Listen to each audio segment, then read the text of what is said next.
Sudah? Nah, ini bagian pertama. Satu, rizki yang didapatkan dengan ikhtiar. Kedua, rizki yang didapatkan dengan bersyukur. Dua, dengan syukur.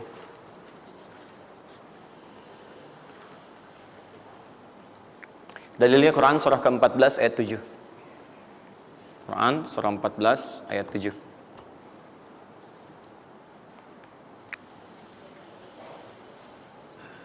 Yang saya kotaki itu yang dihafal ya. Yang saya kotaki itu yang dihafal.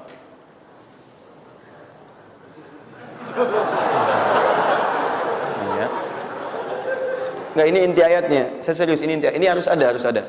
Ini, karena ini saya sering katakan ketika Anda menghafalkan, itu spirit ayatnya ada dalam jiwa kita. Kalau bisa udah otomatis gitu.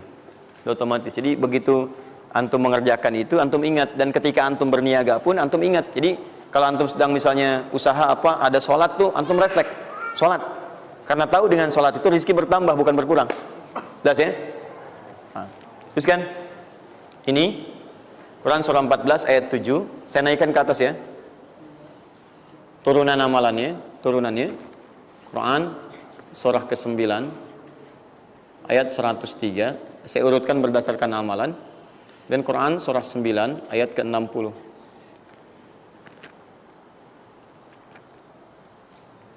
Sudah? Ingat, bahkan Allah langsung menamai ibadah ini dengan ibadah yang sifatnya bisa menambah rezeki. Cuman kadang orang nggak sadar, taunya diambil. Tapi kalau pengertian secara bahasanya sebetulnya bukan berkurang, nambah malah.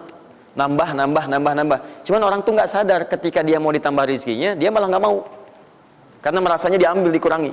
Nanti kita akan lihat. Jangan dulu dibuka ayatnya, Pak, ya. Itu saya. Nah, tawaran saya yang kedua nih. Ya, ini kan tadi tawaran pertama. Mau nggak saya kasih bonus lagi? Nah, saya serius. Ketika Anda kerjakan, penambahannya langsung minimal 700 kali lipat nilainya. Mau? Alhamdulillah. Sama, ini 3, ini pun harus 3. Ya. Quran surah kedua ayat 261 sampai 263. Nah, ini saya kotakin.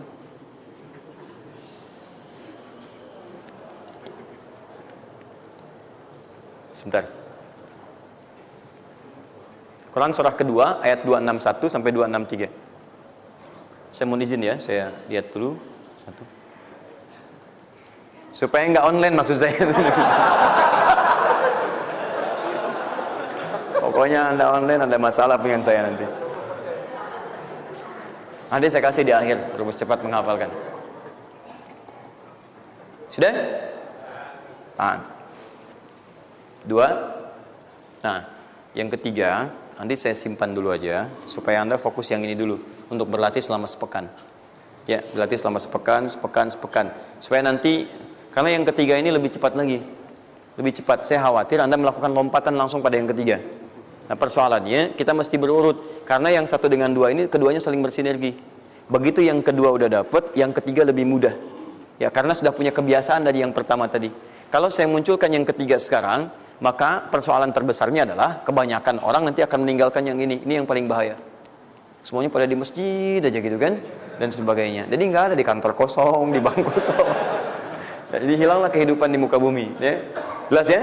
Nanti kalau ini udah enak, nanti saya turunkan ini yang dikejar oleh sahabat kemudian.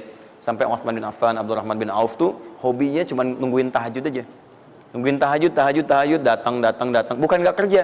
Karena semuanya sudah melewati batas ini. Ini udah selesai, mereka pindah pada level yang ketiga. Itu kalau tiap malam lomba, dikisahkan oleh Imam An-Nawawi dalam kitabnya Tibyan, itu lomba dengan Abdurrahman bin Auf, Tamim Ad-Dari, itu tiap malam paling minimal sekali khatam Al-Quran dalam tahajudnya. Tapi dahsyatnya, besoknya, sekiannya itu selalu datang. 60, kalau kita sekarang 60 kontainer datang, isinya emas, perak, berlian, macam-macam.